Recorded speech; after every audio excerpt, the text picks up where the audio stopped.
தலைவருடைய ஆக்டிங்கில் next shooting start ஆக போகிற மூவினா அது கூலி மூவி தான். இவருடைய வேட்டையன் மூவியோட ஷூட்டிங் கம்ப்ளீட் ஆகிடுச்சு. இப்போ நெக்ஸ்ட்டு கூலி மூவியோட ஷூட்டிங் தான் ஆரம்பிக்கும் போது லோகேஷ் கனகராஜுடைய டைரக்ஷனில் இப்போ இந்த மூவியில் மலையாள ஆக்டரான திலீபன் அவர்கள் ஆக்டிங் பண்ணுறது கன்ஃபார்ம். ஜூன் 10க்கு மேலே இந்த மூவியோட ஷெடியூல் எல்லாமே ஆரம்பிக்க போகிறாங்க. இதுக்கு முன்னாடி சத்யராஜ், ஸ்ருதிகாசன் எல்லாமே இந்த மூவியில் ஆக்டிங் பண்ணுறது கன்ஃபார்ம் ஆகி இருந்தது.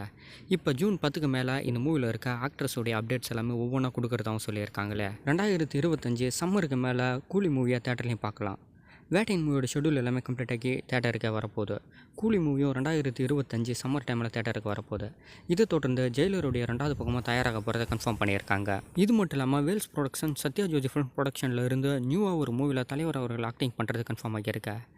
இந்த மூவி ஜெயிலருக்கு அப்புறம் ஸ்டார்ட் ஆகலாம் அப்படின்ற மாதிரி அப்டேட் கொடுத்துருக்காங்க. மேக்ஸிமம் 2026க்கு மேலே மூவியோட ஷூட்டிங்கும் 2027 மூவி தேட்டருக்கும் அப்படின்ற போல் கன்ஃபார்ம் பண்ணியிருக்காங்களே. ஜெயிலருடைய 2வது பக்கத்துக்கு அப்புறம் தலைவருடைய ஆக்டிங்கில் மேக்ஸிமம் ஒரு 3 மூவியாவது நம்ம தேட்டரில் பார்ப்போம்னு நினைக்கிறேன். தலை அஜித்தோடைய ஆக்டிங்கில் விடாமுயற்சி மூவி தேட்டருக்கு ரெடி ஆகிடுச்சு. அதுக்கப்புறம் அவருடைய ஆக்டிங்கில் good bad ugly movie 2025 Pongal டைமில் தேட்டருக்கு வரதையும் கன்ஃபார்ம் பண்ணிட்டாங்க. அதுக்கப்புறம் நெக்ஸ்ட்டு சிவாவுடைய டைரக்ஷனில் ஒரு மூவியில் ஆக்டிங் பண்ணுறது கன்ஃபார்ம் பண்ணியிருக்காரு. சிவாவுடைய டைரக்ஷனுக்கு அப்புறம் சங்கருடைய டைரக்ஷனில் ஒரு மூவியில் ஆக்டிங் பண்ணுறதை கன்ஃபார்ம் பண்ணியிருக்காங்க. லைக்கா அந்த மூவியை தயாரிக்க போகிறதாகவும் சொல்லியிருக்காங்களே. கிட்டத்தட்ட ரொம்ப பிரம்மாண்டமாக மட்டும் இல்லாமல் பொலிட்டிக்கலை மெயினாக வச்சு இந்த மூவி தயாராகலாம் அப்படின்ற போல் அப்டேட் போய்கிட்டு இருக்க. ரீசெண்டாக சங்கருடைய டைரக்ஷனில் கமலுடைய ஆக்டிங்கில் இந்தியனுடைய 2வது பக்கத்துடைய ஆடியோ லான்ச் முதலான கம்ப்ளீட் ஆகி இருந்தது.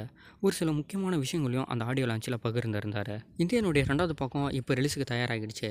3வது பக்கம் நெக்ஸ்ட் இயர் அப்படி இல்லைனா இந்த இயரோடைய லாஸ்ட்டில் தான் ரிலீஸ் ஆகும்னு சொல்லியிருக்காரு. இந்தியனுடைய 2வது பக்கத்தில் காஜல் அவர்கள் ஆக்டிங் பண்ணல அப்படின்றத கன்ஃபார்ம் பண்ணியிருக்காரு. விவேக், மனோபாலான்னு சொல்லிட்டு நிறைய கேரக்டர் 2வது பக்கத்தோடு வரும். 3வது பக்கத்தில் காஜல் அவர்கள் வருவாங்க அப்படின்ற மாதிரியும் சொல்லியிருக்காரு. 2025 சம்மருக்குள்ளே இந்தியனுடைய 3வது பக்கத்தையும் தேட்டரில் பார்ப்போம். பாஸ்கர் சக்தியோடைய டைரக்ஷனில் வடக்கன் அப்படின்னு டைட்டில் வச்சு ஒரு மூவி தயாராகி இருந்தது. ரீசெண்டாக அந்த மூவிக்கு ரயில் அப்படின்னு கூட டைட்டில் மாற்றிருந்தாங்களே. இந்த மூவி ஜூன் 21க்கு தேட்டருக்கு வரது கன்ஃபார்ம் ஆகிடுச்சு. அது மட்டும் இல்லாமல் இந்த மூவியோடைய ட்ரைலர் அப்டேட் வரைக்குமே வந்துட்டாங்க. இந்த ரயில் மூவியோடைய ட்ரைலரை சூர்யா அவர்கள் தான் ரிலீஸ் பண்ணுறது கன்ஃபார்ம் பண்ணியிருக்காங்களே. வடக்கர்களுக்கும் தெற்கர்களுக்கும் உள்ள பிரச்சனையை மெயினாக வச்சு தான் இந்த மூவியை மேக் பண்ணியிருக்காங்க. ஜூன் 21க்கு தெரியும் இந்த மூவி தேட்டரில் எந்த மாதிரியான ரெஸ்பான்ஸை ஏற்படுத்த போதுன்னு. முத்தையாவுடைய டைரக்ஷனில் அவருடைய பையனை வச்சு இப்போ ஒரு ரீசெண்டாக மூவியை கம்ப்ளீட் பண்ணியிருந்தார். அதுக்கப்புறம் முத்தையாவுடைய டைரக்ஷனில் கௌதம் கார்த்திக்கும் விக்ரம் பிரபு அவர்களும் ஒரு மூவியில் ஜாயினிங் ஆகிறது கன்ஃபார்ம் ஆகியிருக்க. கிராமத்து ஸ்டோரி மட்டும் இல்லாமல் வில்லேஜ் என்டர்டைன்மெண்ட் மூவியை நல்லாவே மேக் பண்ணுவார். ரீசெண்டாக அவருடைய பையனை வச்சு ஒரு நல்ல வில்லேஜ் என்டர்டைன்மெண்ட் மூவியை கம்ப்ளீட் பண்ணியிருக்கிறதாவும் அப்டேட் கொடுத்துருந்தார். நெக்ஸ்ட்டு கௌதம் கார்த்திக்கையும் விக்ரம் பிரபுவும் வச்சு ஒரு மாசான வில்லேஜ் கேங்ஸ்டர் மூவியை பண்ண பொறுத்தவங்க அப்டேட் கொடுத்துருக்காரு. இவருடைய டைரக்ஷன் மூவிஸ் எல்லாமே ஓரளவு நல்ல ரெஸ்பான்ஸ் தான் ஏற்படுத்திக்கிட்டு வருது. கௌதம் கார்த்திக்கும் விக்ரம் பிரபுவும் வெவ்வேறு மூவிஸில் ஹேண்டில் பண்ணி மூவி மேக் பண்ணியிருக்காரு. இப்போ இவங்க 2 பேரையும் வச்சு ஒரே மூவிஸை மேக் பண்ண போகிறாரு. விஷ்ணு மஞ்சாவுடைய ஆக்டிங்கில் கண்ணப்பன் மூவியில் இருந்த டீசர் அனௌன்ஸ்மெண்ட்டை கொடுத்துட்டாங்க. வர ஜூன் 14க்கு பேன் இண்டியா வைஸில் இந்த மூவியோடைய டீசரை ரிலீஸ் பண்ண போகிறாங்களே. கண்ணப்பருடைய ஹிஸ்டரியை மெயினாக வச்சு தான் இந்த மூவியை மேக் பண்ணியிருக்காங்க. பேன் இண்டியா வைஸில் பிக்கஸ்ட் ஆக்டர் எல்லாமே இந்த மூவியில் ஆக்டிங் பண்ணியிருக்காங்களே. முகேஷ் குமார் சிங்கோடைய டைரக்ஷனில் தான் இந்த மூவி தயாராகிருக்க.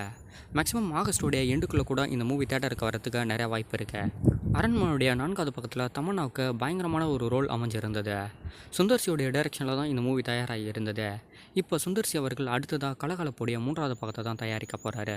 இந்த மூவியில் தமன்னா அவர்கள் ஆக்டிங் பண்ணுறதுக்கு வாய்ப்பு இருக்குன்ற மாதிரி அப்டேட் போய்கிட்டு இருக்கு. ஏன்னா நெக்ஸ்ட்டு தயாரிக்க போகிற சுந்தர்சியோடைய மூவியில் தமன்னா அவர்கள் ஆக்டிங் பண்ணுறது கன்ஃபார்ம் ஆகியிருக்க. சுந்தர்சி அவர்களும் நெக்ஸ்ட்டு கலகலப்புடைய 3வது பக்கத்தை தான் தயாரிக்க போகிறாரு. அதனால் தமன்னா அவர்கள் இந்த மூவியில் ஆக்டிங் பண்ணுறதுக்கு வாய்ப்பு இருக்குன்ற மாதிரி இப்போ அப்டேட் எல்லாமே போய்கிட்டு இருக்கு. அருண் விஜயோடைய ஆக்டிங்கில் இப்போ ரெட்டத்தலை மூவியோட ஷூட்டிங்கை தான் ஆரம்பிச்சிருக்காங்களே. கிட்டத்தட்ட இந்த மூவியோடைய ஃபர்ஸ்ட் ஷெடியூல் எல்லாமே கம்ப்ளீட் ஆகிடுச்சுன்னு அப்டேட் கொடுத்துட்டாங்க. இந்த மூவியும் ஒரு குறிப்பிட்ட ஹிஸ்டரியை பேஸ் பண்ண மூவி தான். கிறிஷ் திருக்குமரனுடைய டைரக்ஷனில் இப்போ இந்த மூவியோடைய ஃபர்ஸ்ட் ஷெடியூல் கம்ப்ளீட். 2025 சம்மருக்குள்ளே கூட இந்த மூவி தேட்டருக்கு வரலாம். மதியோடைய ஆக்டிங்கில் கார்த்திக் குமாரோடைய டைரக்ஷனில் பிதா அப்படின்னு டைட்டில் வச்சா ஒரு மூவி நெக்ஸ்ட் தேட்டருக்கு வரப்போகுது. சாமானிய மூவியை ரைட் பண்ணவர் தான் இந்த மூவியை ரைட் பண்ணியிருக்காரு. பிதா அப்படின்னு டைட்டில் வச்சு இப்போ இந்த மூவியோடைய போஸ்டரை ரிலீஸ் பண்ணிட்டாங்க. சீக்கிரமாகவே இந்த மூவியை தேட்டருக்கு வரதையும் கன்ஃபார்ம் பண்ணுறாங்களே.